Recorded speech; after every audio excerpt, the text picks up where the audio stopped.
Monsieur Giuseppe Martone est un homme qui est entré en religion. Une religion faite d'amour charnel, d'amour de cœur, pour les amoureux passionnés, les amoureux désunis.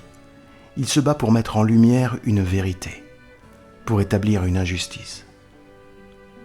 En 2004, lors de ses nombreux voyages en Toscane, il fit une découverte de taille. Dans un des plus vieux ateliers de sculpteurs de Carrare, l'atelier Beretta, où défilèrent les grands maîtres du XIXe siècle, la découverte est un plâtre, une sculpture datée de 1887, œuvre majeure et manquante de la série d'allégories sur la relation entre Camille Claudel et son amant. Cette sculpture du maître Rodin était un cadeau pour sa Camille, sa bien-aimée, la femme qu'il allait épouser. Il reprit sa parole et l'histoire tragique allait se jouer. Monsieur Giuseppe Martone ne pouvait plus se détourner de cette preuve d'amour.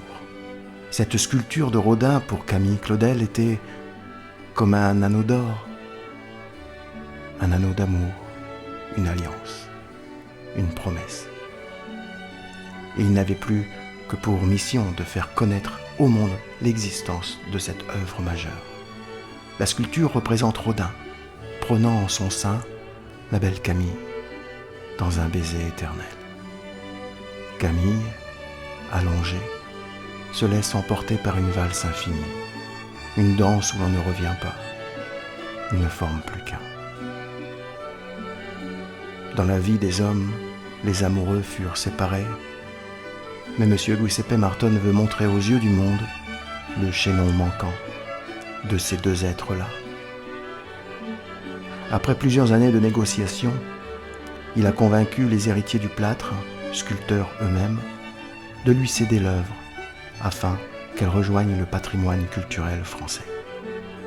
Après plus de 120 ans, la sculpture ressurgit du passé secret. Cette sculpture n'avait plus lieu d'être.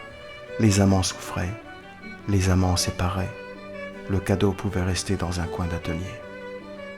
Aujourd'hui, Rodin et Camille, enfin réunis. Et au-delà des ans, au-delà du ciel, ils nous montrent dans cette sculpture le triomphe de l'amour.